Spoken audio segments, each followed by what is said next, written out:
सिद्धिधारणम्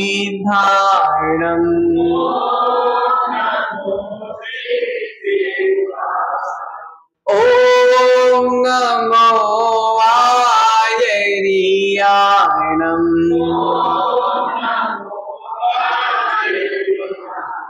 ॐ नमो वज्रायाणम्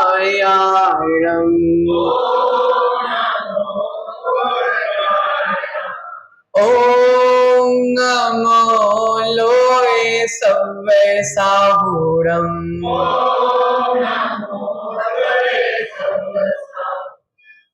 यस्य स्वयं स्वभावोक्ति रभावे कृष्ण कर्मणः तस्मै सज्जानरूपाय नमोस्तु परमात्मने नमोस्तु परमात्मने नमोस्तु परमात्मने। मेरे पवित्र मन में गुरुदेव आओ, मैं शास्त्र वाचन करूं प्रतिभा जगाओ। अर्घंत भाषित सभी श्रुत देवताओं, क्या बोले ना अब मुझे तुम ही बताओ। क्या बोले ना अब मुझे क्या बोले ना अब मुझे जय बोलिए अनंत अनंत सिद्ध परमेष्ठी भगवान की। जय बोलिए देवादिदेव प्रथम तीर्थंकर कुंडलपुर के बड़े बाबा की। जय बोलिए मूल नायक श्री श्रेयांसनाथ भगवान की जय हो। जय बोलिए शीतलनाथ भगवान की। जय बोलिए विश्व वंदनी श्री महावीर भगवान की। परम पूज्य आचार्य भगवंत श्री पूज्य पाद स्वामी की। परम पूज्य आचार्य भगवंत श्री गुरुवर विराग सागर जी महाराज की। जय बोलिए आचार्य भगवंत गुरुवर विशुद्ध सागर जी महाराज की। परम पूज्य मम आराध्य गुरुवर श्री विभो सागर जी महाराज की। अहिंसामयी जैन धर्म की।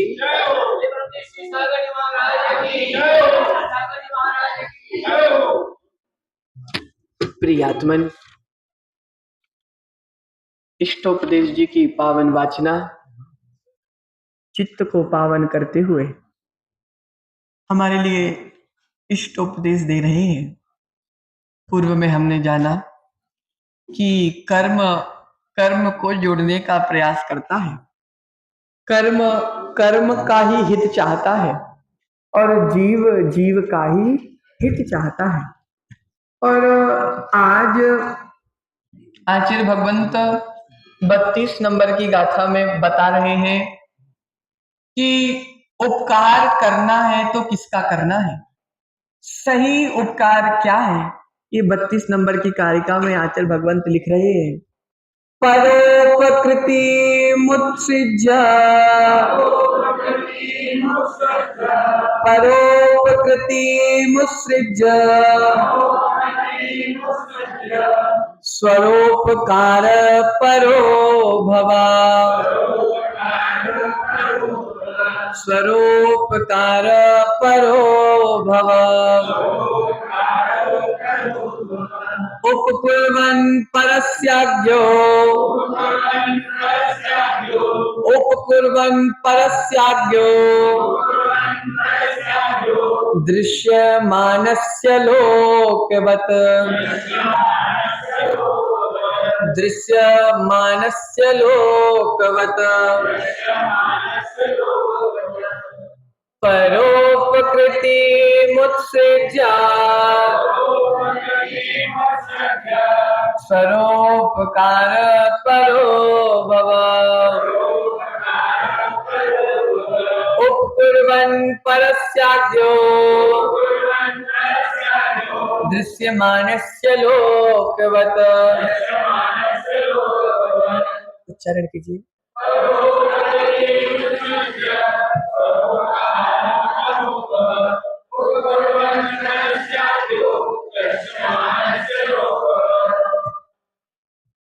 परोपकृति, पर के उपकार करने को उत्सृज्य, त्याग करके स्वरोपकार, अपने उपकार करने में पराभव, तत्पर हो जा। दृश्य मानस से दिखाई देने वाले लोकवत इस जगत की तरह अज्ञानी जीव परस्य, पर का उपकुर्वन्, उपकार करता हुआ पाया जाता है। प्रियात्मन, निरंतर हमारे अंदर पर का उपकार करने में समय बीता जा रहा है। दिलीप भाई, दूसरे के उपकार करने में हमारा समय बीता जा रहा है, लोकोपकार के कार्यों में हमारा समय बीता जा रहा है, अन्य कार्यों को करने में हमारा समय बीता जा रहा है। ऐसे समय में आचार्य हमको बहुत सावधान करते हुए कह रहे हैं, भैया अरुण भाई, अन्य धर्म की व्याख्या में और हमारे धर्म की व्याख्या में बहुत अंतर है। अन्य धर्म में परोपकार के लिए महान धर्म माना गया है। 18 पुराणों का सार परोपकार कहा गया है, लेकिन इष्टोपदेश कहता है कि परोपकार छोड़ो, स्वरोपकार परो भवा। यदि आत्मा का कल्याण करना है माताओं, तो परोपकार को छोड़ो। इन लोगों के परपंचों में जिस किसी को अपना कल्याण करना है, तो दूसरे के उपकारों को छोड़ करके अपने ऊपर उपकार कर। परमेश्वर ने यही तो किया है। हाँ, परमेश्वर ने यही किया, पहले अपना। प्रियात्मन, आचार्य भगवंत कह रहे हैं कि किस किसका कल्याण करोगे, किस किसके लिए रोगे भैया, किस किसके लिए हंसू, किस किसके लिए रो। ध्यान बड़ी अच्छी चीज है प्रियात्मन। परोपकार छोड़ो अरुण भाई, परोपकार छोड़ो। परोपकार के कारण कितने पाप करने पड़ते हैं। सुनो अरुण भाई, चाणक्य के पिता एक ज्योतिषी के पास गए और उन्होंने बोला कि मेरे बेटे का भविष्य बता। तो ज्योतिषी ने बोला कि तुम्हारा बेटा भविष्य में राजा बनेगा। क्या बोला? तुम्हारा बेटा भविष्य में राजा बनेगा। और क्यों, तुमको कैसे पता राजा बनेगा? उसने बोला तुम्हारे बेटे के दांतों को देखकर राजा बनेगा। इसके पूरे दांत हैं और एक पंक्ति में जमे हुए दांत हैं। दांतों की दातावली देख करके बताता हूं कि तुम्हारा बेटा भविष्य में राजा बनेगा। ओहो, पिताजी आए और पिताजी ने बेटे के दांत तोड़ दिए। बेटे के दांत तोड़ दिए। क्यों तोड़ दिए अरुण भाई? क्योंकि पिताजी ने इष्टोपदेश पढ़ चुका था। पिताजी ने इष्टोपदेश पढ़ चुका था। उसमें लिखा था कि दूसरों का उपकार करने वाला पापी रहेगा, ये राजा बन जाएगा, जीवन भर राज्य करेगा। राजा से ज्यादा कोई पाप नहीं करता, राजा से ज्यादा कोई पाप नहीं करता। हो मेरे बेटे के द्वारा इतना पाप होगा, मेरे बेटे के द्वारा इतने पापों की अनुमोदना होगी, ये राजा बन जाएगा, राजा बन जाएगा। दुनिया इसको चंदू भाई परोपकारी कहेगी, दुनिया इसको परोपकारी कहेगी, लेकिन शास्त्र उसको परोपकारी नहीं पापाचारी कहता। राजा को दुनिया परोपकारी कहती है अशोक भाई, लेकिन शास्त्र उसको पापाचारी कह रहा है। क्यों अरुण भाई? तालाब खोदना जनता का परोपकार करना है, तालाब की सफाई कराना जनता का परोपकार करना है। जनता से ख्याति मिलेगी, जनता से कीर्ति मिलेगी। इस विधायक ने तालाब की सफाई करवा दी अमृतलाल जी, इस विधायक ने तालाब की सफाई करा दी, जनता का बहुत बड़ा उपकार कर लिया। ऐसा विधायक तो हमें हर चुनाव में जिताना है। ओहो, दुनिया तो परोपकारी कह रही है अरुण भाई। तालाब की सफाई में असंख्यात मछलियों को अकाल मरण प्राप्त हो गया। बताओ, अनेकों मछलियों ने अकाल मरण को प्राप्त कर लिया। अब बताओ, विधायक परोपकारी है कि पापाचारी है? ओहो, प्रियात्मन इंद्रजीत भाई, बिल्डिंग बनी, नींव में कितने जीव मर गए अरुण भाई। ये तो सब विकास हो रहा है, देखो विकास हो रहा है, देखो वे अस्पताल बन रहे, देखो वे ये बन रहा, देखो वे स्कूल बन रहा। ओहो अरुण भाई, बरसात के दिनों में उस नींव में इतने मेंढक मर रहे हैं, इतने सांपों के छोटे छोटे बच्चे मर रहे हैं, अर्थात बड़े बड़े सांप मर रहे हैं। बरसात में जब बिल्डिंगों का निर्माण चलता है माताओं, जब बिल्डिंगों का निर्माण होता है, उस नींव में असंख्यात जीवों की विराधना होती है। बहुत विकास कर रहा हो, बिल्डिंग का विकास हो रहा है, तेरी आत्मा का विनाश हो रहा है प्रियात्मन। इसलिए एक एक पिलर में कितने कितने मेंढक दब के मर जाते अरुण भाई। गड्ढे में पानी और मटेरियल जाएगा तो मेंढकों का क्या होगा? संभूचन जीव, कितने घेमोर, कितने जीव। ओहो, आचार्य भगवंत कह रहे हैं। इसलिए जैन वास्तु में लिखा हुआ, अरुण भाई तुमने वास्तु पढ़ा क्या? नहीं पढ़ा। जैन वास्तु विद्या बोलती है कि साल भर में 8 महीने निर्माण कार्य चलने दो, लेकिन बरसात के 4 महीने निर्माण कार्य नहीं होना चाहिए, क्योंकि इन 4 महीनों में अत्यधिक जीवों की उत्पत्ति होती है, अत्यधिक जीवों की विराधना होती है, इसलिए पापों का अर्जन अत्यधिक होता है। इसलिए आचार्य भगवंत कह रहे हैं कि ग्रीष्म काल, अर्थात ग्रीष्म काल तक, दिवाली के बाद ही कोई निर्माण कार्य प्रारंभ होना चाहिए और ग्रीष्म काल तक वह निर्माण कार्य चलते रहे। 8 महीने खूब निर्माण करो, लेकिन 4 महीनों में निर्माण कार्यों का परहेज करना चाहिए।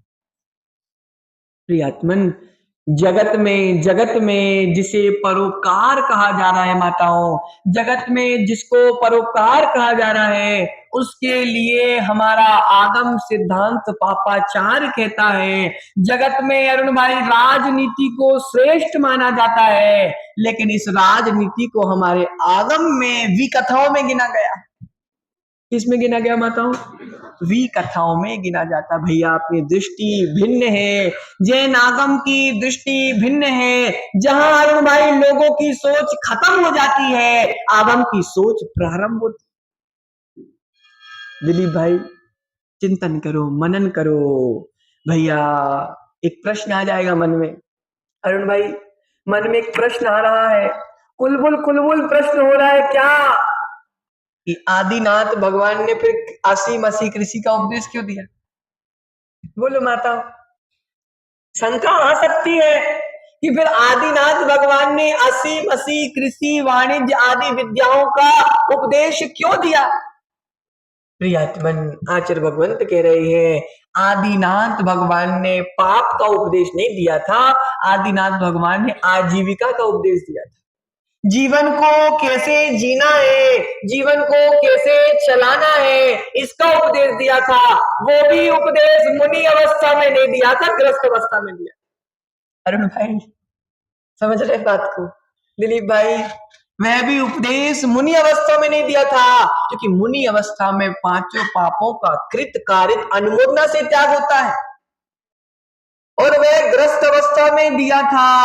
ओहो, आचार्य भगवंत बताते आदिनाथ भगवान ने भी पाप किया था। कौन सा पाप किया था? जब मूसिका बंधवाया था, है? जब मूसिका बंधवाया था, आदिनाथ ने भी पाप किया था। अरुण भाई उसी भव में मुनि दशा में उन्होंने उस पाप को भोगना पड़ा था। कितने महीने माताओं? 6 महीने आहार नहीं पाया, 6 महीने आहार नहीं पाया। ओहो, उसी भव में निकल गया। अरुण भाई, जब कर्मों ने तीर्थंकर जैसी आत्माओं को नहीं बख्शा, तुम किस खेत की मूली हो माताओं? जब कर्मों ने तीर्थंकर जैसी महान साधक, तीर्थंकर जैसे महान व्यक्तित्व को नहीं छोड़ा, दिलीप भाई हम कौन किस खेत की मूली हैं? हमने तो उनके पांव के नाखून के बराबर भी साधना नहीं की। अरुण भाई की क्या? नहीं की। लेकिन प्रियात्मन आचार्य भगवंत कह रहे हैं 12 चक्रवर्ती हुए, 2 नरक चले गए, 2 स्वर्ग चले गए, 8 मोक्ष चले गए। अरुण भाई चक्रवर्ती के बराबर पाप नहीं। चक्रवर्ती इतना पाप करता है, इतना पाप करता है, इतना पाप करता है, लेकिन दीक्षा लेकर मोक्ष चला गया। जिस चक्रवर्ती ने दीक्षा नहीं ली, वह उनके लिए नरक का ही दरवाजा खुला है। कहां जाएंगे माताओं? पापों को काटने कहां जाओगे? ये देव शास्त्र गुरु के चरण पापों को काटने के लिए, पापों को बांधने के लिए नहीं है। प्रशिष भाई, देव शास्त्र गुरु के चरण पापों को काटने के लिए, पापों को बांधने के लिए नहीं है। लेकिन वर्तमान में श्रावक साधुओं के साथ भी मायाचारी करता है।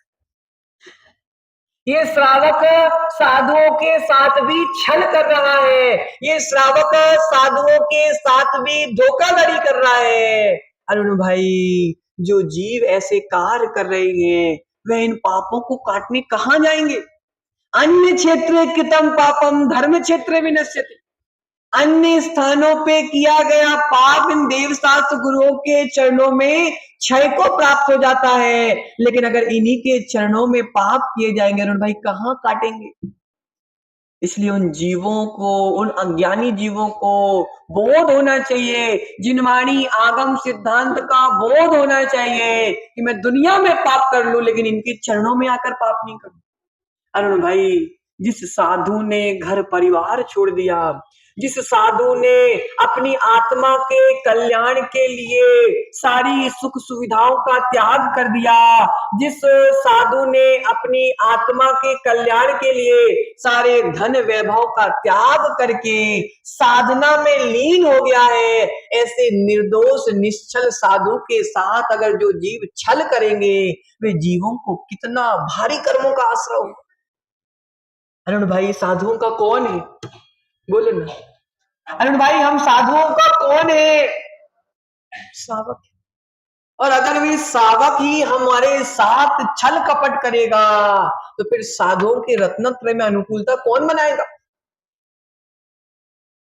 ऐसे तो फिर अरुण भाई अगर इन विपत्तियों को देखकर कुछ साधु घर वापस चले गए, तो साधु हिंसा का दोष सावक को लगेगा। प्रियात्मन ये विषय बहुत गहरा है। अब इंद्रजीत भाई के भीतर प्रश्न उठ रहा है कि महाराज आप तो परोपकार की बात मना कर रहे हो, यहाँ पर पूज्यपाद स्वामी चंदू भाई पर उपकार की बात का निषेध कर रहे हैं कि पर का उपकार नहीं निज का उपकार करना है, हम साधुओं को चौका नहीं लगाएंगे। बोलो माता, हम काहे को पर का उपकार करें? अरुण भाई बोलो ना, हम चौका नहीं लगाएंगे, हम साधुओं की आहार नहीं कराएंगे, हम साधुओं के विहार में सहयोग नहीं करेंगे, हम साधुओं की तीर्थ यात्रा में अपने तन मन धन का सहयोग नहीं करेंगे। क्यों करें? पर का उपकार क्यों करें? अरुण भाई उपकार 2 प्रकार के होते हैं, एक लौकिक उपकार होता है, एक अलौकिक उपकार होता है। लौकिक उपकार होता है अरुण भाई कि मैं महाराज का चौका लगाऊंगा, मेरे लिए टीका किया जाएगा, मेरे लिए माला पहनाई जाएगी, मेरे लिए समाज के लिए अध्यक्ष बना दिया जाएगा, मेरे लिए समाज की कुर्सी मिल जाएगी। ओहो अरुण भाई, ये सब लौकिक उपकार है। और अगर लौकिक उपकार के लिए तुम साधु का आहार करा रहे हो, तो भैया साधु को उपवास करना श्रेष्ठ है, लेकिन साधुओं का चौका लगाना, साधुओं के विहार में तन मन धन का सहयोग करना, साधुओं के रत्नत्रय के पालन में अनुकूल का बनाना, अरुण भाई ये संसार के लिए, संसार की इच्छा के लिए नहीं किया जाता है, ये तो रत्नत्रय की प्राप्ति और स्वयं के कल्याण के लिए किया जाता है। जगत में मेरी प्रसिद्धि हो जाए, फिर मुझे सब वोट देंगे, फिर मैं नेता बन जाऊंगा, मेरी कुर्सी ना छूट जाए भैया। ये तत्व को समझना, परोपकार और पापाचार दोनों में अंतर है। परोपकार और पापाचार, लौकिक परोपकार में पापाचार निहित है और अलौकिक परोपकार में हमारा मोक्ष जैसा अनंत सुख निहित है। अरुण भाई, यदि राजा राजा प्रजा को धर्म में निष्ठ ना कर पाए, धर्म में संलग्न ना कर पाए, तो वह राजा पाप का तीव्र भागी। अगर राजा धर्मनिष्ठ है और प्रजा को धर्मनिष्ठ करने का पुरुषार्थ कर रहा है, तो पापाचारी नहीं, सच्चा परोपकारी है। लेकिन जो राजा स्वयं धर्मनिष्ठ नहीं है और प्रजा को भी धर्मनिष्ठ नहीं कर पा रहा है, वह परोपकारी नहीं, पापाचारी है। प्रियात्मन, रागी धर्मणि धर्मनिष्ठा, पापे पापा खले खला, राजान मनुवत न्यत, यथा राजा तथा प्रजा, यथा राजा तथा प्रजा।